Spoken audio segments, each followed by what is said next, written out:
राज्यातील 25 लाख शेतकऱ्यांकडे सध्या विविध बँकांचे 36,500 कोटी रुपये थकले आहेत। त्यामुळे शेतकऱ्यांची कर्जमाफी करण्याची मागणी गेल्या कित्येक दिवसांपासून केली जात होती। शेतकऱ्यांना कर्जमाफी देऊन त्यांच्या डोक्यावरील कर्जाचा भार कमी केला जाईल असे आश्वासन महायुती सरकारनेही निवडणुकीपूर्वी दिले होते। आता सरकार याच शब्दाला जागणार असल्याचे दिसत आहे। कर्जमाफी व दीर्घकालीन उपाययोजनांची घोषणा राज्याच्या अर्थसंकल्पीय अधिवेशनातच होईल अशी शक्यता वाढली आहे।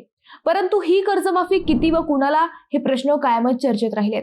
आज आपण याच विषयावर चर्चा करणार आहोत।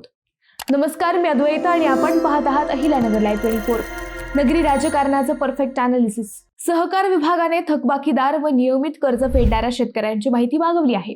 राज्यातील गेल्या 5 वर्षांची आकडेवारी पाहिली तर रोज सरासरी 7 शेतकऱ्यांनी कर्जपायी आत्महत्या केल्यात। शासनाच्या मदत व पुनर्वसन विभागाच्या अहवालातून ही धक्कादायक आकडेवारी समोर आली।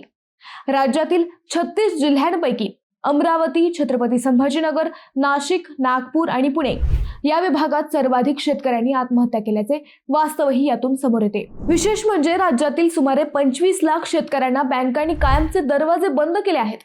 त्याचे कारण म्हणजे त्यांच्याकडे थकलेले कर्ज, नापिकी, पिकांना हमीभाव नाही, अतिवृष्टी, महापूर व दुष्काळ यामुळे या 25 लाख शेतकऱ्यांचे कर्ज थकले आहे। त्यामुळे नुसती कर्जमाफी करून उपयोग नाही, तर शेतकऱ्यांना या दुष्टचक्रातून बाहेर काढण्यासाठी काही ठोस उपाययोजना कराव्या लागणार आहेत।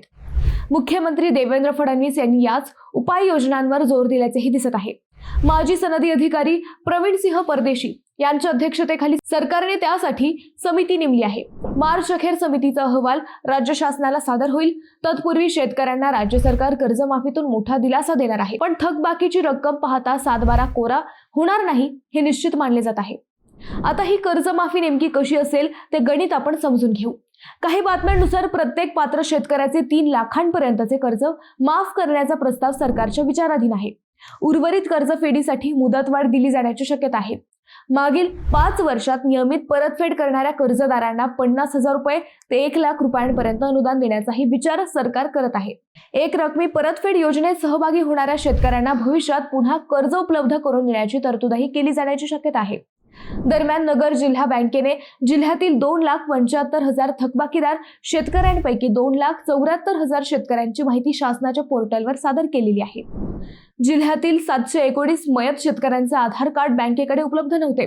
त्यापैकी अनेक मयत शेतकऱ्यांच्या वारसांनी याबाबतचे पुरावे बँकेकडे सादर केलेले आहेत। याबाबतची माहिती बँकेकडून सरकारकडे सादर करण्यात येत आहे। येत्या 30 जून पूर्वी शेतकऱ्यांना कर्जमाफीचा लाभ मिळेल व तत्पूर्वी मुख्यमंत्री व दोन्ही उपमुख्यमंत्री या संदर्भात माहिती देतील असे कृषी मंत्री दत्तात्रय भरणे यांनी सांगितले। मित्रांनो, तुम्हाला हा विषय कसा वाटला हे आम्हाला कमेंट करून नक्की कळवा। शिवाय व्हिडिओ आवडला असेल तर चॅनलला सबस्क्राइब करून व्हिडिओला लाईक करायला विसरू नका।